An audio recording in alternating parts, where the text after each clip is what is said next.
ಜೈ ಭಾರತ್ ವಂದೇ ಮಾತರಂ. ಈ ಜಿಯೋಪೊಲಿಟಿಕಲ್ಲಿ ಏನಾಗುತ್ತಿದೆ? Absolutely cinema. 30 ವರ್ಷಗಳಿಂದ ನಡೆದುಕೊಂಡು ಬಂದಿರುವ ಈ ಸಂಘರ್ಷವನ್ನು ಫುಲ್ ಸ್ಟಾಪ್ ಹಾಕಿದ್ದಾರೆ.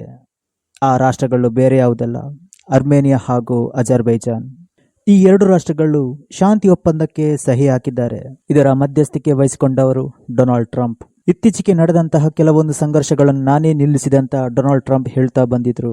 Israel, Iran, Bharat, Pakistan, Thailand, Cambodia ಎಲ್ಲ ಸಂಘರ್ಷಗಳನ್ನು ನಿಲ್ಲಿಸಿದ್ದು ನಾನೇ.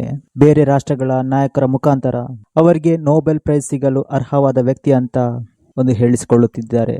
ಇಲ್ಲಿಯೂ ಕೂಡ ಹಾಗೇನೆ.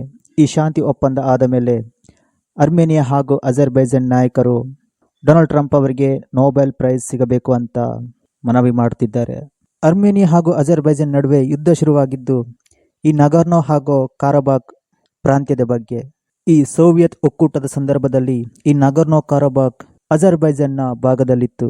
1980ರಲ್ಲಿ ಈ ಸೋವಿಯತ್ ಒಕ್ಕೂಟ ಪತನವಾಗುತ್ತೆ. ಆಗ ನಗರ್ನೋ ಕಾರಬಾಕ್ ಕೂಡ ಈ ಅಜರ್ಬೈಜಾನ್ನಿಂದ ಬೇರ್ಪಡುತ್ತೆ.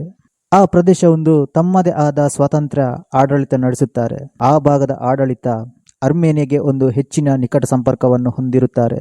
ಅಜರ್ಬೈಜಾನ್ನ ಮೇಲೆ ಒಂಥರದ ದ್ವೇಷವಿರುತ್ತೆ. ಈ ನಗೋರ್ನೋ ಕಾರಬಾಕ್ ಅನ್ನೋ ಪ್ರದೇಶ ಅಜರ್ಬೈಜಾನ್ಗೆ ಸೇರಿದ್ದು ಅಂತ ಅವರು ಒಂದು ಸಂಘರ್ಷಕ್ಕೆ ಇಳಿಯುತ್ತಾರೆ. ಹೇಗಾದ್ರೂ ಮಾಡಿ ಸರಿ, ಆ ಪ್ರದೇಶ ನನಗೆ ಸಿಗಬೇಕು, ಅದಕ್ಕೋಸ್ಕರ ಅರ್ಮೇನಿಯಾದ ಜೊತೆ ಯುದ್ಧವಾದ್ರೂ ಸರಿ ಅಂತ ಭಾವಿಸುತ್ತಾರೆ. ಇದರ ಬಗ್ಗೆ ಎರಡು ರಾಷ್ಟ್ರಗಳ ಮಧ್ಯೆ ಒಂದು ಸಂಘರ್ಷಗಳು ನಡೀತಾ ಬಂದಿತ್ತು. ಈ 2020ರ ನಂತರ ಈ ಪ್ರಾಂತ್ಯದ ಬಗ್ಗೆ ಅಜರ್ಬೈಜಾನ್ ಹಾಗೂ ಅರ್ಮೇನಿಯಾದ ವಿರುದ್ಧ ಒಂದು ಯುದ್ಧ ಶುರುವಾಗುತ್ತೆ. ಈ ಅಜರ್ಬೈಜಾನ್ಗೆ ಟರ್ಕಿ, ಇಸ್ರೇಲ್, ಪಾಕಿಸ್ತಾನ ಬೆಂಬಲ ಕೊಟ್ಟರೆ ಆ ಸಂದರ್ಭದಲ್ಲಿ ಅರ್ಮೇನಿಯಾಗೆ ರಷ್ಯಾ ಸ್ಟ್ರಾಟಜಿಕ್ ಆಗಿ ಪಾರ್ಟ್ನರ್ ಆಗಿತ್ತು. ಅರ್ಮೇನಿಯಾದ ಗೆಳೆಯ ರಾಷ್ಟ್ರನೂ ಕೂಡ ಹೌದು. ಆ ಯುದ್ಧದ ಸಂದರ್ಭದಲ್ಲಿ ರಷ್ಯಾದ ಆಯುಧಗಳು ಕೈ ಕೊಡುತ್ತೆ. ಸ್ವತಃ ರಷ್ಯಾನು ಕೂಡ ಇಲ್ಲಿ ಯುಕ್ರೇನ್ ಜೊತೆ ಯುದ್ಧದಲ್ಲಿ ಬ್ಯುಸಿಯಾಗಿರುತ್ತೆ. ಆಗ ಅರ್ಮೇನಿಯಾಗೆ ಸಹಾಯ ಮಾಡಲು ಆಗಲ್ಲ. ಇದರಿಂದಾಗಿ ಅರ್ಮೇನಿಯಾ ಆ ಯುದ್ಧದಲ್ಲಿ ಸೋಲೊಪ್ಪಿಕೊಂಡು ನಗೋರ್ನೋ ಕಾರಬಾಕ್ ಈ ಪ್ರದೇಶ ಅಜರ್ಬೈಜಾನ್ ವಶಪಡಿಸಿಕೊಳ್ಳುತ್ತೆ. ಅಲ್ಲಿಂದ ನಂತರ ಈ ಅರ್ಮೇನಿಯಾ ಭಾರತ ಪರ ಹೆಚ್ಚು ವಾಲಿತ್ತು. ಭಾರತದಿಂದ ಆಯುಧಗಳನ್ನು ಖರೀದಿಸಲು ಪ್ರಾರಂಭಿಸಿತು.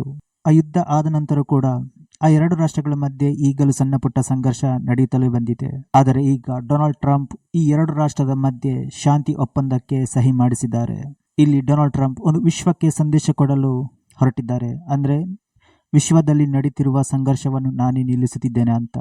ಈ ಎರಡು ರಾಷ್ಟ್ರಗಳೇನು ಶಾಂತಿ ಒಪ್ಪಂದಕ್ಕೆ ಸಹಿ ಹಾಕಿದ್ರು, ಆದರೆ ಇದರಲ್ಲೂ ಕೂಡ ಅಮೆರಿಕ ಒಂದು ಲಾಭವನ್ನು ಕೂಡ ಪಡೆದುಕೊಂಡಿದೆ. ಅರ್ಮೇನಿಯಾ, ಅಜರ್ಬೈಜಾನ್ ಹಾಗೂ ಟರ್ಕಿ ನಡುವೆ ಈ ಜಂಗೆಜೂರ್ ಎಂಬ ಕಾರಿಡಾರ್ ಇದೆ. ಇದು 3 ರಾಷ್ಟ್ರಗಳಿಗೆ ಸಂಪರ್ಕವನ್ನು ಬೆಸೆಯುತ್ತೆ. ಇದರಲ್ಲಿ ಮುಖ್ಯವಾಗಿ ಅರ್ಮೇನಿಯಾ ಹಾಗೂ ಅಜರ್ಬೈಜಾನ್ ಒಂದು ಮುಖ್ಯ ಪಾಲುದಾರ ರಾಷ್ಟ್ರಗಳು. ಇದೊಂದು ಕಾರಿಡಾರ್ ಏನಿದೆ, ಈ ಒಂದು ಕಾರಿಡಾರ್ ಏನಿದೆ 2 ರಾಷ್ಟ್ರಗಳ ಆರ್ಥಿಕ ಸೇತುವೆಯೂ ಕೂಡ ಆಗಿದೆ. ಇದರಲ್ಲಿ ಅಮೆರಿಕ ಸಬ್ ಕಾಂಟ್ರಾಕ್ಟರ್ ಆಗಿ ಅಂದರೆ 3ನೇ ರಾಷ್ಟ್ರದ ಪಾಲುದಾರಿಕೆಯನ್ನು ಹೊಂದಲು ಬಯಸುತ್ತಿತ್ತು. ಇದಕ್ಕೆ ಅರ್ಮೇನಿಯಾ, ಅಜರ್ಬೈಜಾನ್ ಕೂಡ ಒಪ್ಪಿಗೆ ಕೊಟ್ಟಿದ್ದಾರೆ. ಅದು ಕೂಡ 99 ವರ್ಷಗಳವರೆಗೆ. ಈ ಶಾಂತಿ ಒಪ್ಪಂದ ಒಪ್ಪಿಕೊಂಡಿದ್ದಕ್ಕಾಗಿ ಅರ್ಮೇನಿಯಾ ಹಾಗೂ ಅಜರ್ಬೈಜಾನ್ಗೆ ಒಂದು ಕಡಿಮೆ ವ್ಯಾಪಾರ ಸುಂಕ ಪಡೆಯುವ ಸಾಧ್ಯತೆಯೂ ಇದೆ. ಯಾಕೆಂದ್ರೆ ಡೊನಾಲ್ಡ್ ಟ್ರಂಪ್ ಅವರ ಮಾತು ಯಾರು ಕೇಳುತ್ತಾರೋ ಆ ರಾಷ್ಟ್ರಗಳಿಗೆ ಅವರು ಕಡಿಮೆ ತೆರಿಗೆ ವಿಧಿಸುತ್ತಾರೆ. ಡೊನಾಲ್ಡ್ ಟ್ರಂಪ್ ಇದೆಲ್ಲ ಮಾಡ್ತಿರುವುದು ಒಂದು ನೊಬೆಲ್ ಪ್ರೈಸ್ಗಾಗಿ.